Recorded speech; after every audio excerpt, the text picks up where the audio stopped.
Good morning! Today's my video. Simple, ano pang gagawin natin? Papasok na naman tayo ng trabaho.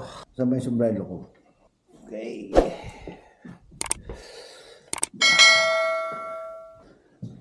Pasok tayo ng trabaho. Brush mo. Isa muna tayo. Oh, makatumba. Yun. Tamo ka.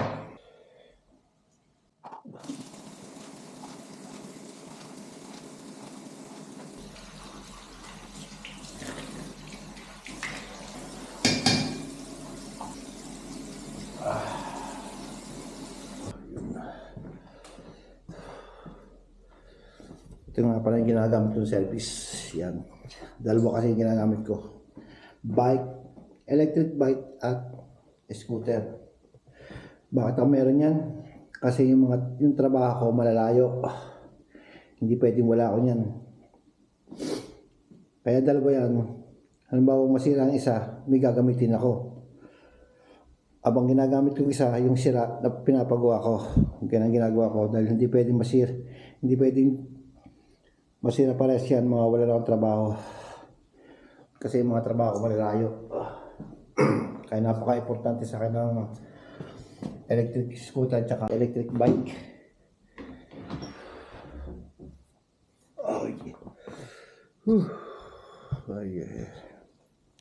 Mark ko ngayon ang aking susi. Kung nasaan napunta. Sa akin kasi yung susi ng amo ko eh. Nahawak na sa akin para hindi na bigay ng bigay. Ngayon gagamitin ngayon natin ay bike muna. Umuulan kasi. Medyo pangit ang panahon. Sino ko lang umuulan.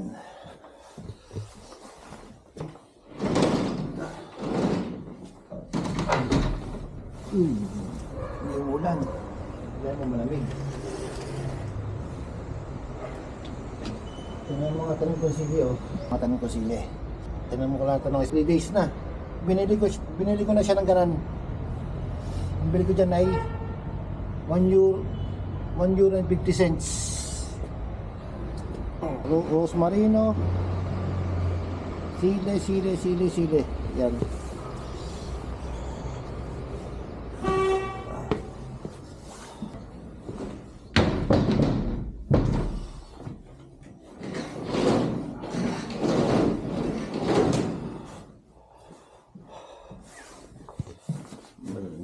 Dali ko yung bag ko at baka umulan.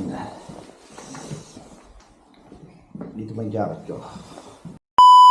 Sa tayo muna ng ulan.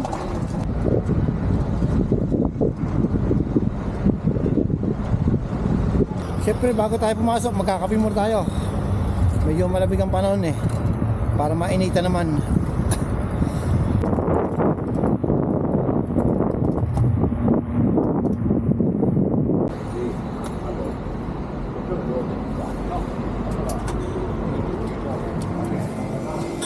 Buongiorno. Anche perché dipende dai tempi.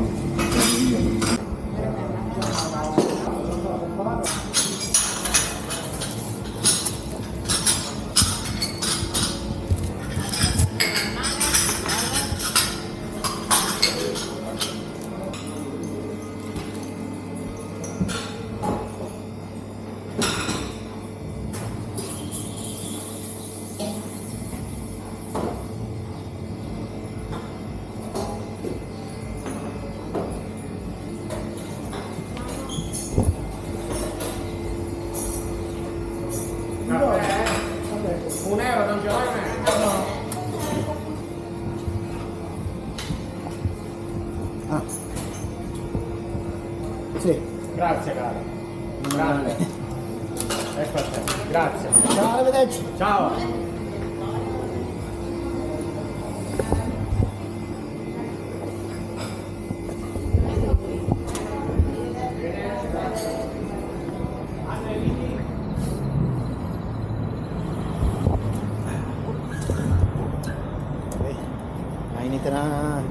Nainitan ang katawan natin.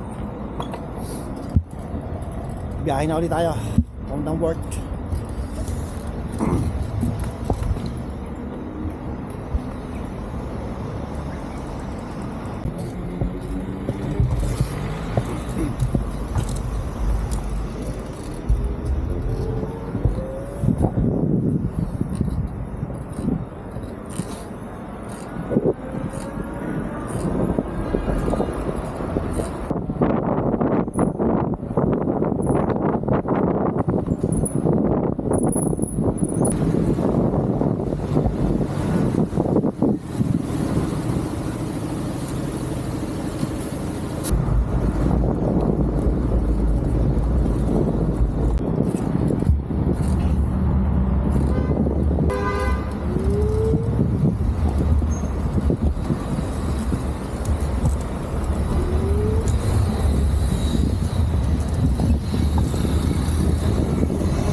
natin nung nagkape tayo. Medyo 10 minutes pa ang tatakbo natin sa trabaho ko. Bali, yung trabaho ko dito ay 3. Nag-aalaga ako ng matanda. Tapos sa kabila naman naglilinis ako ng bahay. Sa kabila naman sa bilihan ng sigarilyo naglilinis din ako doon. Kaya nakakauwi ako. Napasok ako ng 8:30 ng umaga, nakakauwi na ako ng 8:30 ng gabi. Pero hindi ako pagod sa trabaho. Okay lang.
Tayo uphill. Bakit tayo ng bundok?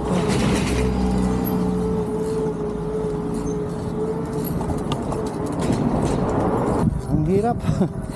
Kahit electric bike ang gamit natin.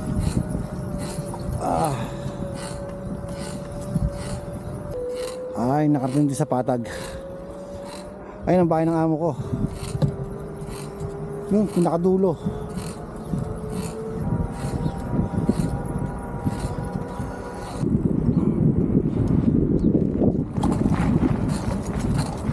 Tayo hanggang padyak na lang sa bahay na ako ng amo ko.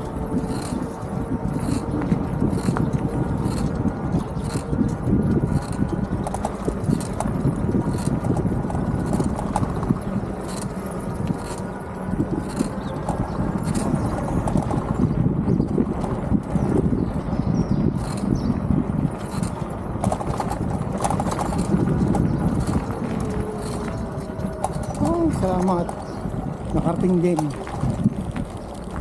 Buti hindi tayo inabutan ng ulan.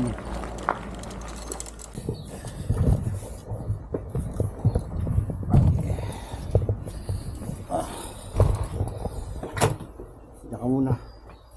Aking iwan muna kita dyan. Ay, magtatrabaho muna. Papakabait ka, ha? Kapag na guys, andito na ako sa bahay ng amo ko. See you next time. Babush!